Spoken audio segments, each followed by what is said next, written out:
Hello there YouTube, Reptile Tutorials here. Today I'm going to be entering Frogexpert6 Reptile contest. Now to start off, I'm going to enter in my bearded dragon Scarlet. This is her enclosure. She is in a 40-gallon breeder with a 60-watt heat bulb and a 60-watt night bulb. It's a day bulb, night bulb. Her day bulb is a 0.1, and as you can see there, it is a 60, I believe is what it says. Yeah, 60 watt. It's upside down, but oh well. She's a 60-watt heat bulb, 60-watt bulb, like regular shaped night bulb. What's in there? She's got a coil bulb. Hate these things, but that's all I can afford. That's her UVB. It's a 10.0 UVB. It's a 26-watt that goes in this with a 26-watt capacity. A little switch back here on the back that you turn it off with. And actually, to her cage, she has tile, some basking sticks. During the night or during the day, normally she'll stay over there. If she gets board over here, she gets too warm, she'll go over there. I mean, too cold, she goes over here. She gets too warm, she goes over there. She likes to stay on right there, like I said, and over there on the top. Just some of her cage decoration. She has a water bowl. She has a food dish. I'll drop lettuce in, and she'll go over there and eat the crunchies. She's on Reptile carpet. She has some DIY plants back there. I just stuck it in some expanding foam, and it's over there. She has the plants from Michael's. She has a Exoterra, I believe it is, plant. I don't know what it's called, but it's a plant. She has some rocks back there. They're basically just to cover up where the Reptile carpet doesn't cover, because this is for a 55, not a 40-gallon breeder. So she also has some tile right there. Heats up quite nicely. See if I can get the temperature of that. I'm not sure how warm it is. Let me get mine. Got an infrared thermometer that I used to read the temperatures. If I can get the temp of that. I believe it's like 90 or 80 or something.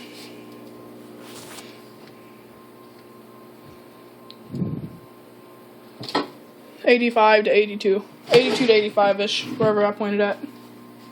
And this thing, since I was holding it about, like, from right here distance, kind of, like that, it's probably about 87 right there where I was aiming it at, only because it takes off a couple degrees as you go away from it. So, here she is. She's right up there. Take his dirt in, he's clean it, the outside. Now there she is. She's right up there. She's a normal. She was born June 22nd, 2011. So, I'm not sure. I don't want to do math right now because I'll suck at it, but this is her enclosure. Some supplies for her was a gram scale and a thermometer. I've got more at the end. Moving on over here to my next enclosure. This is kind of a two-in-one thing. It's my leopard gecko thing, leopard gecko enclosure. This enclosure is supposed to be desert themed, and I currently have a cage mate in here. It's a 10-gallon, and there's two of them in here. I know it's really cramped and stuff, but it'll work for a couple days until I get her another 10-gallon. But I've got water bowl. It's empty right now. I need to refill it because I emptied it out before the video. Got a bunch of rocks over there. Got a stick for decoration, calcium that they lick right there. I've got another plant that I stuck back there, an aquarium plant that I stuck over there, a hide. They're on heat. They have a heat mat underneath. It's a big one. It's a one that you get in the All Living Things frog kit. I've been using these bulbs up here just to light them. They're just little fluorescent bulbs. So I've got those up there lighting their cages. They have a desert background on them.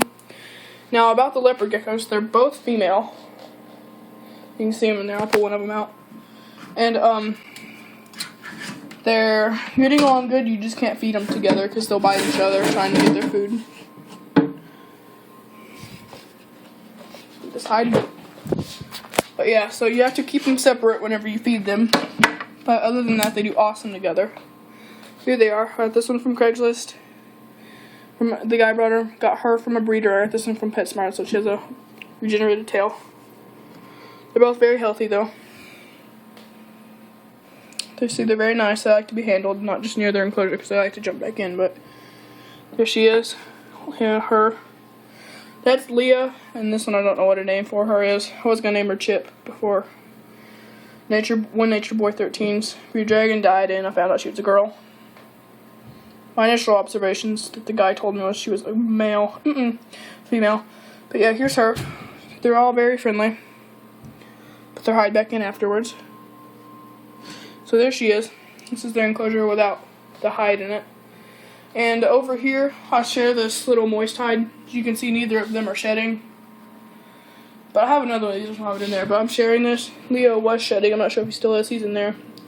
I didn't shrink him, though. Some temps in here is right there. It is 88. It's way too warm. I need to get a thermometer for that. They like it, though, because my room is cooler than most people's rooms.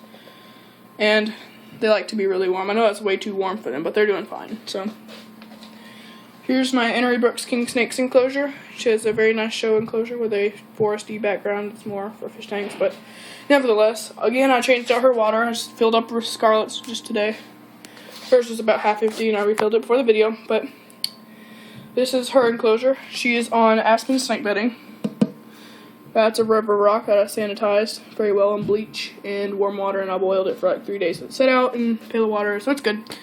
Got some plants in here from Michael's, like that one, and the one that's back there. She has a big heat mat. It's a little bit smaller than that one, but it gets warmer, I bet. I don't know. It's right here. Runs right in there. Has a Exoterra, I don't know what the brand of it is, but it's an outcrop, and she has a Fluger's castle crib thing, I believe is what it's called, I don't know. But anyhow, it's a 3-in-1 combo hide. Water bowl and stuff, so that's that. This is her cage. It's very nice. She's back in there. Again, I will hold her real fast. The video's gonna take forever to upload. I ain't half done. She just got out of shed too, so I'm gonna show her off a little bit too. So here she is. She's a very nice king snake. Very friendly, and I believe she weighs about 100-something grams. I'll see if I can get her on this.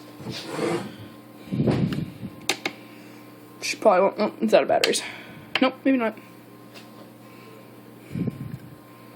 Roughly 123 grams is. I've got this gnat problem in my room. Somebody, my little brother, left some moldy drink down here. And they were filled in it, and I opened it up, and they go everywhere. So I've got a gnat problem in here. That's none of my business, though. I'm not gonna worry about it. They're not harming my animals any. So here's her cage. Put the light back over here. I'll just go ahead and show you guys his. Over here is Leo's cage. He's back in there. He's just on tile, and it's not very pretty or anything, but I'm not gonna enter his cage. I'll show it to you though. Now here's Leo's cage. He has a moist hide water dish. That'll be what I'm called into just now. And that hide, it's a heat rock that doesn't have the heat in it. Some supplies that I have are mealworms. One of my feeders has supply room here in just a second, but I'm gonna feed Scarlet real fast so you guys can see that she does love to eat. It's 1, 2, 3, 4, 5. Oh, come on, get down there and eat them. Here she goes, she sees them. She'll go down there and get them. Very anxious eater. So yeah, she's gonna eat all those. That's her. Today's her mealworm day. She eats lettuce 2 times a week, but it's currently rotting, so I need to get more. There's that. Here she is. Oh, over here, some more supplies that I have. Over here, I just changed this up. It's an incubator rack in case I breed leopard geckos. Out here to the feeder room. So here's my feeder room. It's an old bathroom. Have my colonies. There's all the gnats are. Stupid brother. Yeah. Up here is baby mealworms. There's my grow out tub.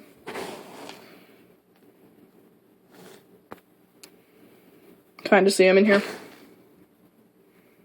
Yeah, not really, but anyhow, they're about half an inch long. Superworm beetles. Making baby superworms.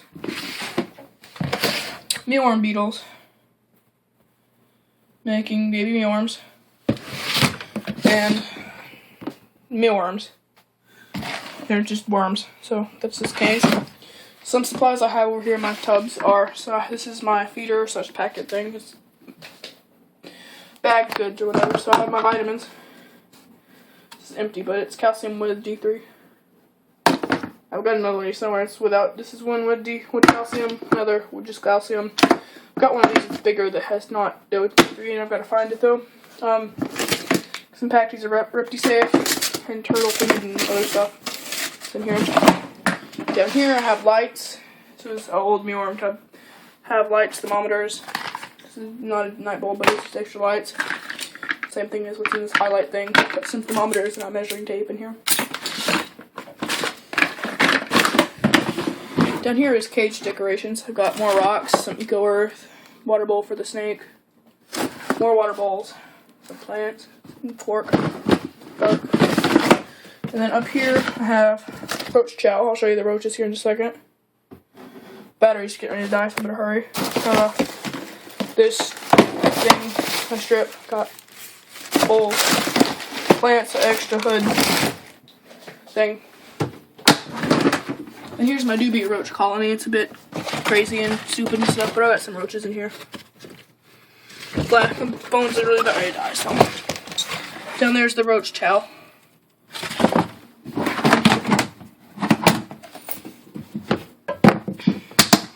So that's that. Some moldy carrot on it. I've also got this fish tank I've cleaned out.